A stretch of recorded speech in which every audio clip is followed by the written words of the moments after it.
Hi friends, welcome back to my channel. जैसा कि आप लोगों ने देखा कि चालू आपी का न्यू व्लॉग कल आ गया था, जिसमें उन्होंने दिखा दिया है कि भाई और भाभी के साथ उनका पैचअप हो गया है, कोलेब्रेशन हो गया है। क्योंकि पिछले कुछ दिनों से भाभी के ब्लॉग्स पर व्यूज़ बहुत कम आ रहे थे, जिसकी वजह से भाभी जो है वो बहुत ज़्यादा डिप्रेशन में जाने लगी थी। तो उन्होंने सोचा कि ऐसा ना हो कि मेरा चैनल बिल्कुल ही डेड की कगार पे आ जाए, क्योंकि इन दोनों भाई बहन के कंपैरिजन में मैडम के ब्लॉग पर बहुत ज़्यादा कम व्यूज़ आने लगे थे। तो इसलिए मैडम ने सोचा कि भाई रोटियां कैसे सेकेंगी, तो रोटियों को सेकने के लिए कुछ ना कुछ तो करना ही पड़ेगा, कुछ ना कुछ चटपटा मसाला तो लाना ही पड़ेगा ब्लॉग के अंदर। तो इसलिए ननंद से उन्होंने कर लिया कोलैबोरेशन और जल्दी से अपने ब्लॉग में ननंद को शामिल कर लिया। तो इससे उनकी रीच जो है वो थोड़ी बढ़ गई और व्यूज़ भी अच्छे खासे उनको मिल गए। तो बस अब आजकल इन दोनों में सुलह हो चुकी है और भाई और बहन में भी सुलह हो गई है। धीरे धीरे करके एक दूसरे के ब्लॉग्स में शामिल हो गए हैं ये लोग। और कल जैसे कि दिखाया उसने कि बिरयानी बनाई है उसने और भाई भाभी को भी खिलाई। जिस तरह से पहले ये लोग करते थे, बीच में ये सारी चीज़ें बिल्कुल बंद हो गई थी। ब्लॉग में ये दिखा रही थी कि कुछ भी बना रही थी, सबको खिला पिला रही थी, लेकिन भाई और भाभी तक वो चीज़ें नहीं पहुंच रही थी। और कैमरा मुंह पे रख रख के जैसे कल पूछ रही थी कि हाँ भाई कैसी बनी बिरयानी।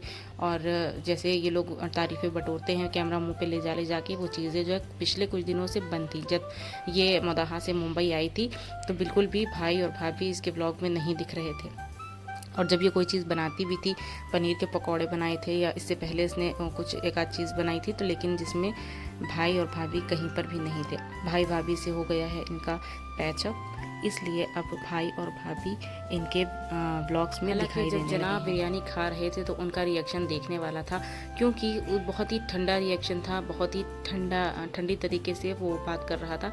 लग नहीं रहा था कि वो किसी भी इंटरेस्ट से ये ब्लॉग में शामिल है। बस वैसे भी उसको अपने ब्लॉग में ज़्यादा इंटरेस्ट रहता है, वो दूसरे के ब्लॉग में ज़्यादा इंटरेस्ट नहीं दिखाता है।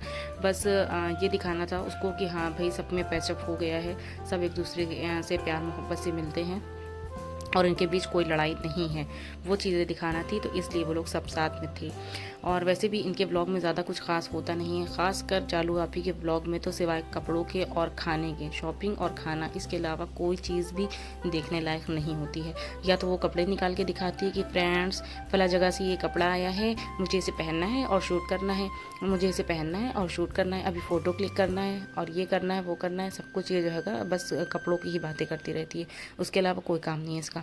बिरयानी भी बनाई थी तो वो नाजा खाला ने और बेटी खाला ने मिल के बनाई थी, जो कि इसने कहा था कि नहीं फ्रेंड्स मैंने बनाई है, नाजा खाला और बेटी खाला ने तो सिर्फ हेल्प करी है। और फिर खुद ही अपने मुंह से वो कह रही थी कि मुझे किसी ना किसी की हेल्प की ज़रूरत रहती है, कि मैं किचन में अकेले काम नहीं कर पाती हूँ, क्योंकि मुझे घबराहट होने लगती है। तो इसलिए और वैसे भी कुछ ना कुछ इसको हेल्प की ज़रूरत तो पड़ती है किचन में, वैसे भी वो अकेले काम नहीं कर पाती। और फिर मायके में आके तो इतना भी कर ले रही है, ससुराल में तो उसको घबराहटें ही होती रहती हैं कि किचन में जाके घबराहट हो जाती है कि भाई मुझसे तो नहीं होगा, मुझसे तो नहीं होगा। और अगर कुछ कर भी लेती है तो बस वो सबके सामने कैमरा ले जाके कैसा बना, अच्छा है, अच्छा बना करके वो सबकी तारीफ़ें लूटती रहती है। हालांकि अच्छा बना नहीं होता, और अगर नहीं अच्छा बना होता है ना तो वहाँ पर उसको वो फीडबैक मिल भी जाता है, वो सनी कह भी देता है कि हाँ इस चीज़ में ये कमी रह गई है। लेकिन इनके घर में अगर ये कोई चीज़ बना कर रखती है, अगर ये हगा भी उठा के रख देगी और कहेगी भैया सब लोग चखो और बताओ कैसा है, तो इनके घर में सब यही कहेंगे बहुत अच्छा है, बहुत अच्छा। खासकर चालू आपी की अम्मी अगर उनके सामने कुछ वो उल्टा सीधा भी बना कर रख देगी ना तो वो यही कहेंगी बहुत अच्छा है, बहुत अच्छा बनाया सालू ने बहुत अच्छा बनाया, कुछ भी कमी नहीं है, सब बिल्कुल बराबर है, एकदम मिर्च मसाला नमक बिल्कुल बराबर है, बिल्कुल सही, बहुत अच्छा। और फिर क्या, इतनी झूठी तारीफ़ें सुनने के बाद तो चालू आपी के पैर ज़मीन पर नहीं टिकेंगे और फिर वो अम्मी से कहेंगी कि अम्मी सबको सलाम तो कर लो, फिर मैं तुम्हें एक सूट ला के दूँगी। फिर सूट की लालच में अम्मी फ़ौरन कहेंगी कि छोटों को बड़ों को अम्मी का प्यार भरा सलाम, सब खुश रहो, सब लोग खुश रहो। फ्रेंड्स कैसा लगा आपको अम्मी का प्यार भरा सलाम? तो अम्मी के लिए एक सूट तो बनता है, फटाफट से मैं निकलती हूँ शॉपिंग के लिए। अम्मी के लिए एक सूट लेना है, लेस लेना है, चल, क्योंकि कपड़े पहनने और ख़रीदने के अलावा हमारे अंदर कोई दूसरा टैलेंट तो है ही नहीं। अगर हम ये भी छोड़ देंगे तो फिर हमारे ब्लॉग कौन देखेगा, कैसे हमारे घर की रोटियां सीखेंगी? हाँ बताइए ना। हाँ बाय। टाटू।